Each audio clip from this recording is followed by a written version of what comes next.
before dealing with the work done problems, you need to know that units play a critical role in solving the problems, especially the unit of various parameters like pressure, temperature, volume, and work done. All these things make a big difference. So first, let us see some of the very basic units that comes in our problems, that is in line with the work done. I will start with pressure first. Pressure we normally represent it by P, and the standard unit of pressure is Newton per meter square, or in other words Pascal.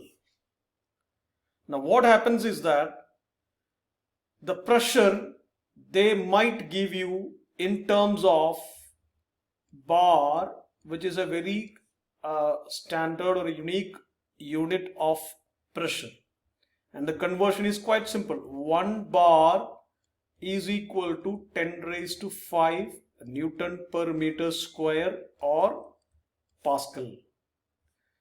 They may give the pressure in terms of millimeter of Hg, millimeters of Hg or mercury. For example, 1 millimeter of Hg.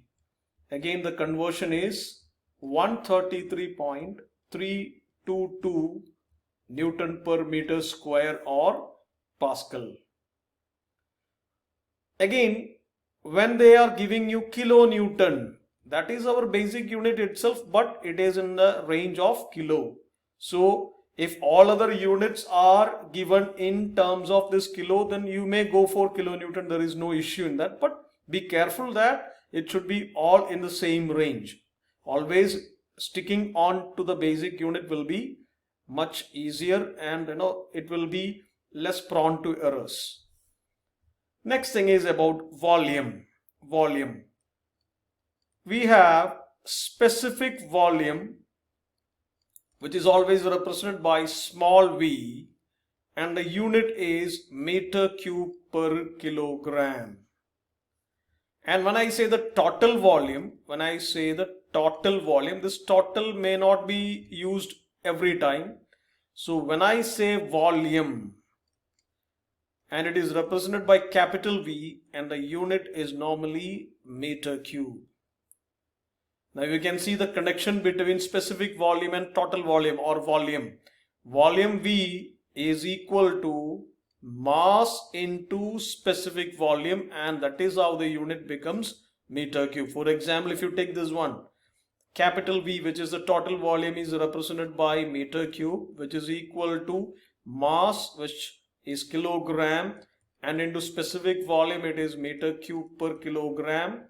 Therefore kilogram and kilogram get cancelled. That means left hand side is equal to right hand side, which is meter cube.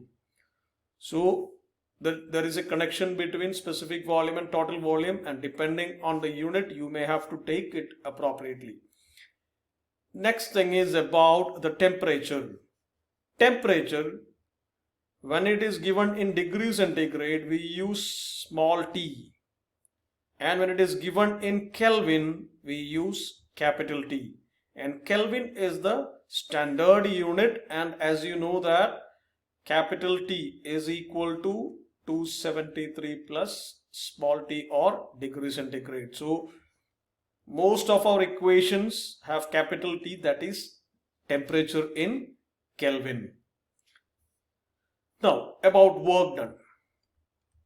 When I say work done, say W, we know that work done is equal to force into displacement. The unit of force is Newton, and the unit of displacement is Newton meter, and this Newton meter is otherwise called joule. So the standard unit of work is joule, and it can be represented in kilojoule also. For example, if I say the pressure is given in kilonewton and we are finding the work done, then the unit of work can be mentioned in kilojoule. But don't mix joule and kilonewton or joule and meganewton. It should not be like that. So always, as I told, it is better that we go for the fundamental units. One more thing we may need is our equation PV equal to RT. If you look at this one, here V is the specific volume, and I can write PV equal to mRT when mass is involved. So here the volume V is capital V, that is the total volume, therefore I have to use mass over here. So this equation, the difference in this equation is also important when you are solving certain problems. So this is all about the fundamental units for this particular topic, that is work done. Now we will start our first problem. This problem, I'm just reading the question. Gas from a cylinder of compressed helium is used to inflate an inelastic balloon originally folded completely flat to a volume of 0.6 meter cube. If the barometer reads 760 mmHg, what is the amount of work done upon the atmosphere by the balloon? Now listen to me very carefully. Whenever you are doing a problem on work done, there are going to be two scenarios. One thing, from the question we will be able to identify the process that it belongs. Process in the sense whether it is a constant pressure process, constant volume process, isothermal process, adiabatic process, or polytropic process. If you are not able to identify the process, or if the process is not directly given, and if you are unable to spot the exact process, then the other scenario is you use the equation W is equal to integral PdV. So always keep this in mind when you are getting a problem from work done. Either they will be giving you the entire process or the exact process, or you may have to use W equal to integral PdV equation and arrive at the solution. So here, if I am reading the question again, so you can see that a balloon which is made up of helium, is inflated. We are using air and inflating, and which was originally or completely folded, completely flat. Completely flat means the volume is 0. So I can now apply the situation here. The initial state, if I represent it by 1 is the initial state where the volume is given as 0. So V1 is equal to 0. Now we are inflating this balloon. Then the volume 2, that is the final state. 2 is the final state, and V2 will become 0.6 meter cube. Now we are given that this happens in the atmospheric condition. So you can imagine that this is going to be a constant pressure process because the balloon is expanding against the atmospheric pressure.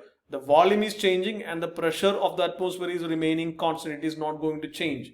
So the atmospheric pressure is given as 760 millimeter of Hg, which is equal to 760 into 133.322 Newton per meter square. I am converting it into my basic unit.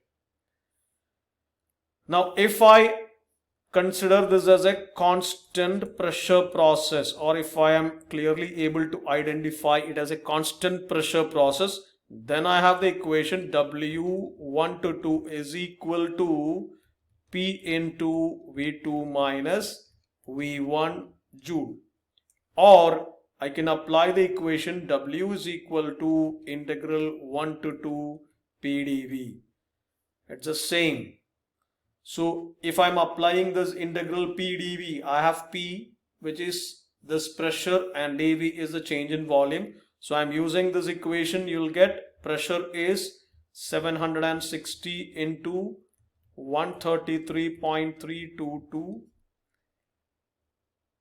into V2 is 0.6 meter cube minus V1, which is 0. So this becomes 760 into 133.322 into 0.6, and the unit will be in joules.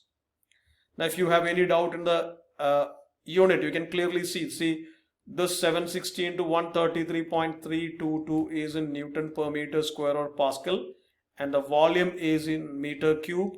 Therefore, meter square will cancel here and the answer will be Newton per meter, which is equal to Joule. And the final answer that you are supposed to get is 60795 Joule. That will be our final answer.